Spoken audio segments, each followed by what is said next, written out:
Welcome to this recording of the Sunday morning message from worship at Hudson Wesleyan Church. We trust the time you spend in the Word of God with us today will be transformational to your spirit and enhance your relationship with Jesus Christ. Want to find out more about a relationship with God and the work He is doing at Hudson Wesleyan Church? Visit www.hudsonwesleyan.org. Now, here is Pastor Wes Rowan with today's message. Book of Matthew has a couple of accounts, one of them that Emily read for us this morning, about Jesus feeding hungry people. And they are different accounts. They are not just a repetition of the same event. They're different events. They are also told in other of the Gospels. And we are going to use this story for the next several weeks to talk about how Jesus is feeding hungry people. And so, I want you to picture with me in your mind the first century hillside where life is going on all around. People are busy. They're going about their daily chores and tasks. They're working. They're doing housework. They are taking care of children. And all around, life is complex. Good things are happening, bad things are happening. And outside of town on a hillside, Jesus has gone to get away. Now, right off the bat, I want to tell you that in this sermon series, I'm going to be pulling from the different accounts of Jesus feeding the masses. Okay, so this is not just this one time, this is what happened. It happened a couple of times. There's various accounts. I'm kind of pulling from all of them. But what we know when Jesus goes off on this hillside is that he had actually gone there at one time to get away from people. Jesus went to get away from people. And all the introverts said, amen. Jesus went to get away from people. Why did he go to get away from people? He had just been given the news that his cousin had been killed by Herod. John the Baptist is dead. Now, Jesus knows that not only is this his cousin, not only is it the one that he has this special connection with because of their birth stories, but he also has a connection with him because he knows that John was there to pave the way for him as the Messiah. John's dead. So Jesus in his humanity is dealing with this evil that's been committed against his family.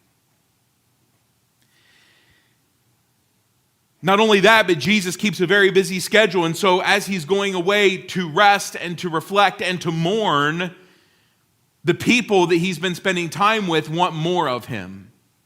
Yes, they want the teaching, and that happens, but one of the accounts tells us most specifically that the people in their own complex lives, the complexities are everywhere,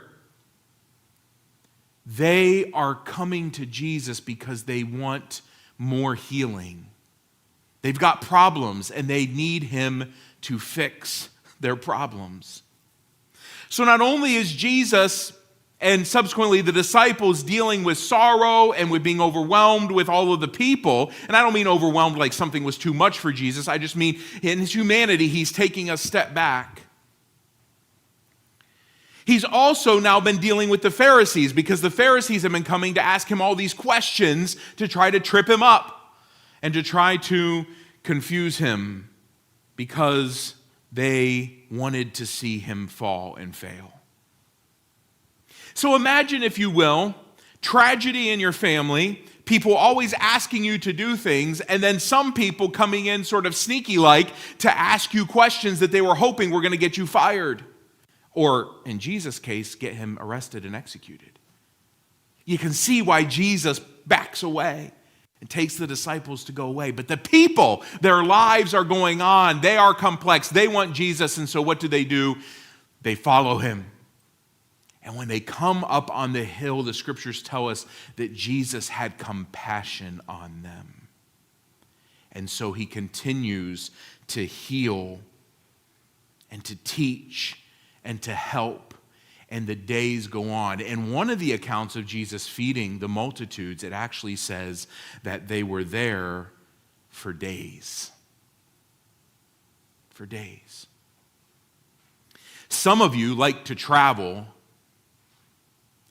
in the mentality of, let's take a road trip, give me a half hour, I'll get packed and I'll go.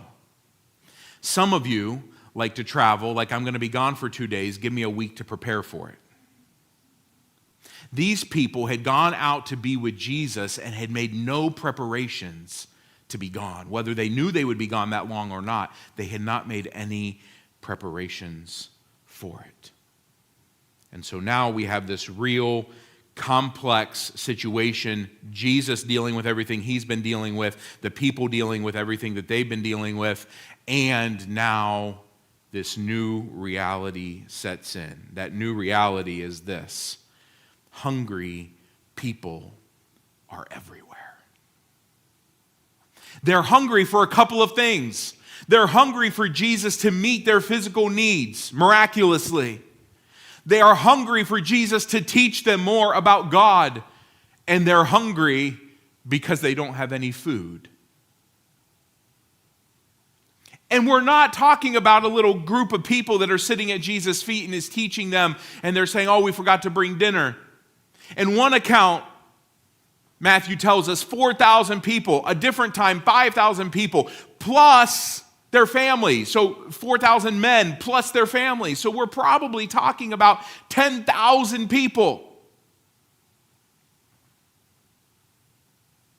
It's like going to the stadium for a ball game and all the concession stands are shut down and everyone's having a good time and everyone gets to the end and everyone realizes we haven't had anything to eat. The hungry people are everywhere. And they are in need of sustenance. Spiritual sustenance, miraculous sustenance, and physical sustenance. So even while great things are happening out on that hillside, something that's problematic is also developing. Isn't that interesting? Good things are happening, but there's a problem developing in the undercurrent. The disciples are starting to notice there's no food here, and people are going to be needing something to eat. There's a deeper need. There's one that's not quite being seen by everybody. Oh yes, there's going to be more healing, and we're glad that Jesus is healing. And there's going to be more teaching, and we're glad that he's teaching. But hungry people are everywhere, Jesus. We get the impression probably that it was the disciples' responsibility to sort of manage the people. And they're realizing that we're going to have to turn these people loose because they're hungry. Now, the disciples care about this. Do not think in this story that the disciples are careless or hard-hearted. They care about these people. In fact, they notice and they care so much that they come to interrupt Jesus and say, Jesus, you're going to have to send these people away to get some food. Otherwise, they're not going to be able to make it. They're hungry, Jesus. Almost maybe reminding him as if he had forgotten. So they care about the people too. But there are problems. The group is not manageable. 10,000 people maybe. It's not manageable. The supplies are not enough.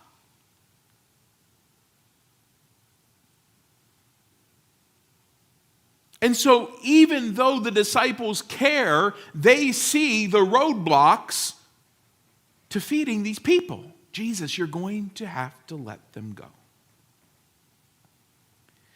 Besides, the purpose of this particular gathering was to heal and to teach. And that's been happening. So now let's put a pause on it. There are certain things, Jesus, that these people can only get from you. Nobody else is going to heal their diseases. Nobody else is going to teach them about the kingdom of heaven. But now they need something practical. They're hungry. So send them away. So it's not that the disciples don't care about the people. It's that the disciples see all these hungry people and they only can think of one solution. And then Jesus gives this audacious command. of which we are going to base this entire series off of. Jesus says to them, "You feed them." You give them something to eat. Are they hungry? Yes. Do they need to eat? Yes. Have they been here a long time? Yes. You feed them. Notice, according to Matthew's account, who is there, Matthew doesn't write that Jesus said, "Let me help you feed them." Now, because we know the story and we've been told it since Sunday school, we know that that's what's going to happen. Jesus is going to do really the feeding.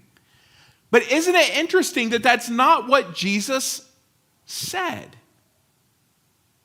He didn't say, "Give me a minute and I'll pull something out here and then I will make sure you have enough to feed them."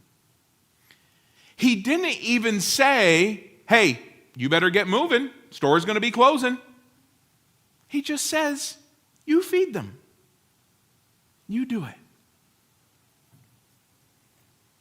The crowd is gigantic and it's unmanageable. The resources are non-existent. And yet Jesus says, "You feed them." And it doesn't make any earthly sense for Jesus to say that. And that's the point. It doesn't make any earthly sense. And yet here we have it. You feed them. Can you imagine the frustration of the disciples? The overwhelmed sensation, maybe even the panic?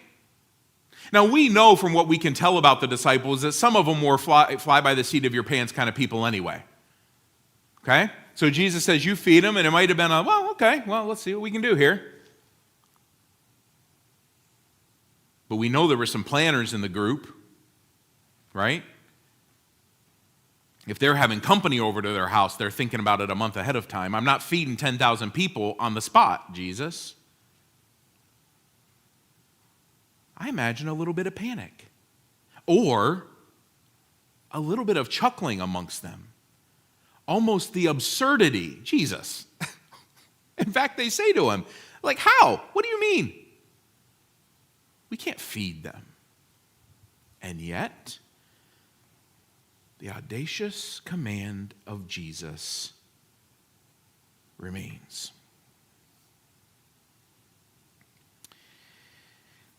So interestingly enough, what Jesus is doing to his disciples is testing whether or not they will take him at his word. See, Jesus knows even more about the situation than they do, but he's fully aware that this is a huge crowd, that it's not manageable, that we don't have the resources, that these people are hungry, that we can't feed them all. He knows all of that stuff, and yet he says what he says, and so this is really an opportunity for the disciples to decide whether or not they're going to take Jesus at his word. Now, we're going to dive right through this story for the next month and look at the implications. But today, as we begin the journey, I want to affirm with you the same thing that Jesus was trying to get out of his disciples, which is my command that you go feed them enough for you to take the first step? Will you take me at my word?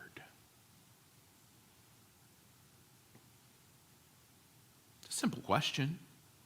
And we know the answer, right? Yes, Jesus, we will take you at your word. And we would read the account of the disciples here on the mountainside and say, yep, hey guys, just listen to him. He knows what he's doing, right? Sort of like Mary telling the people with the jugs of water at the wedding, hey, just listen to the guy. It's all going to be all right. We want to scream that into the story to the disciples. But if we were there, wouldn't we have struggled with it too, maybe? In fact, we are here Jesus is saying the same thing to us, and we struggle with it, even though he's calling us to take him at his word. So, for a few minutes, let's talk about our situation. The problem that we are dealing with is that hungry people still abound. How will they get fed? Because remember, the people had a physical need, but they also had a spiritual need. They had a supernatural need. And hungry people like that are still all around us. They desire, they need, they're lacking in many different ways. Jesus is still saying, you feed them. And so the problem that we are facing is how? I want to tell you right here at the beginning that yes, we are going to use this story as a parable. It's not a parable, it really happened, but we are going to use it as a parable about spiritually feeding people.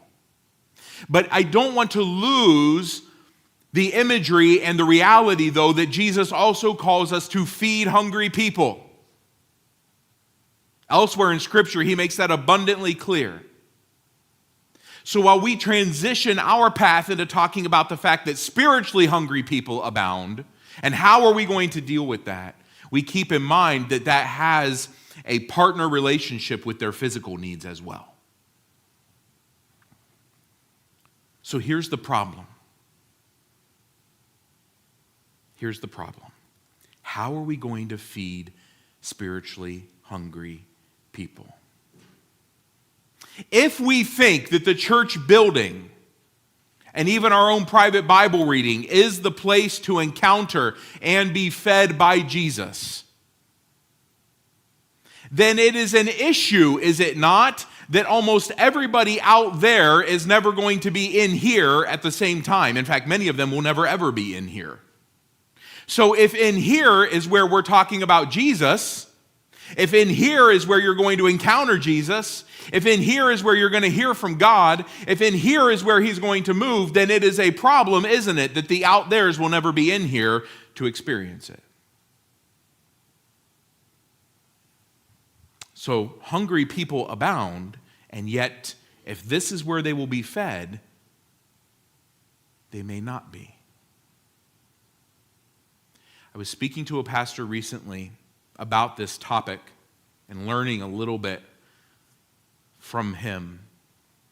And he said it occurred to him at one point in his ministry that he had a congregation to preach to that was never going to be inside the walls of his church.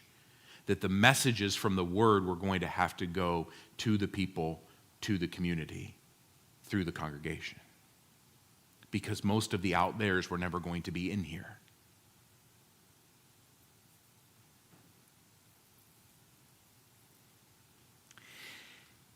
If we see the people out there as just future in-heres, then we will begin to see them as transactional. Right? They're out there, we need to get them in here. What do we do to get them from out there to in here so we can get them to Jesus? Right? And there is a time for that, by the way. You'll remember the account, right, of the friends who take their crippled friend to Jesus and lower him down through the roof. There is a time to drag somebody, maybe kicking and screaming, into church because they need to be there. But there's lots of other examples in the New Testament, far more than that one, of the in here needing to be taken out there. Because if you only see them as future potential church people, all you'll be worried about is how do I get them to church? And in the world that we live in today, this may not have been true 50 years ago, it probably wasn't true 100 years ago, but in the world that we live in today, people are skeptical of you wanting to just get them into your particular club. It feels very much like a sales pitch. Now, I am not opposed to churches having events and fun things to do that will be great opportunities to bring your non-believing friends to connect with the church. We do that sometimes. But I'm just here to tell you that if we're only doing it because we want to get the out theres in here, we will begin to see them as projects and not people. So Jesus says, you feed them to the hungry, spiritually thirsty people all around. And yet we have a problem. How in the world are we going to do that? The disciples, how will we do it? Well, the answer is in the divine supply. See, Jesus knew something before he ever told them that they were going to be the ones doing the feeding. He knew that he had the ability to provide them with the supply that they would need to feed those people. And so you know the story, right? Emily read it for us. Jesus says, what do you have? Well, we've just got a couple fish and a few loaves of bread. That's all we got. It'd be like being told that you were going to put on a banquet for the entire local high school, and you had a box of fish sticks and some cheese toast. And that was it. That's what they say. That's all we got, Jesus. But they forgot one thing they had that they weren't taking into the equation. The supply that they had was not a human supply. It was a divine supply. Which means that whatever they were going to do with the few fish and the few loaves of bread that they had was first going to have to pass through the hands of Jesus. And when it passes through the hands of Jesus, it goes from a human supply to a divine supply. So we have this problem. The world is hungry. They are starving for something that's genuine, not something that we can just repeat off the cuff because it sounds like a trite saying that'll make sense to everybody and it's a good slogan. That's not what they're looking for. They're not looking for people who have all the answers to all the problems. What they are looking for is people who have experienced a genuine feeding themselves at the hand of Jesus, and that they believe that that sustenance that has filled them and apparently satisfied them, meaning us, can somehow be transmitted to them to feed their souls. The places you will go this week are going to be places that are full of people who are hurting and frustrated and overwhelmed and ready to give up. And people who are searching. The people up on the mountainside who have said, we know we need it. We need something. Are we going to get it? You will be around those people this week, and we're going to talk more about that next week. But they are there. What's more, the supply exists. The word exists. The truth of Christ exists. The satisfaction of the living water exists. And it's a divine supply. It doesn't matter if you know exactly how it's going to change everybody. It doesn't matter whether or not you believe that you're capable of sharing it with people. It doesn't matter if you think it's going to run out or you're only one person or you can't do that much, because none of those are the questions that Jesus asked. He simply asked for what they had, and he ran it through the divine food processor that takes very little and turns it into very much. That's what he did. So the supply was divine. So instead of getting the out theres in here so we can get them to the scriptures, or we can let them hear about Jesus, we find that instead Jesus goes to the disciples, and from the disciples to the people, and then the people are fed. Could Jesus himself have fed all of those people? Jesus didn't need the bread. Jesus could have just held out his hand and everybody's stomach would have felt perfectly fine. And that would have been that. But that's not what he did. Jesus takes the divine supply through his hands, through the disciples' hands, and then to the people. I love the end of this story. Because the people do not need just to be converted. They don't need to just be brought on board and be like, oh, yep, we're Jesus people. They need to be fed. And when they are fed with that genuine sustenance, they are satisfied.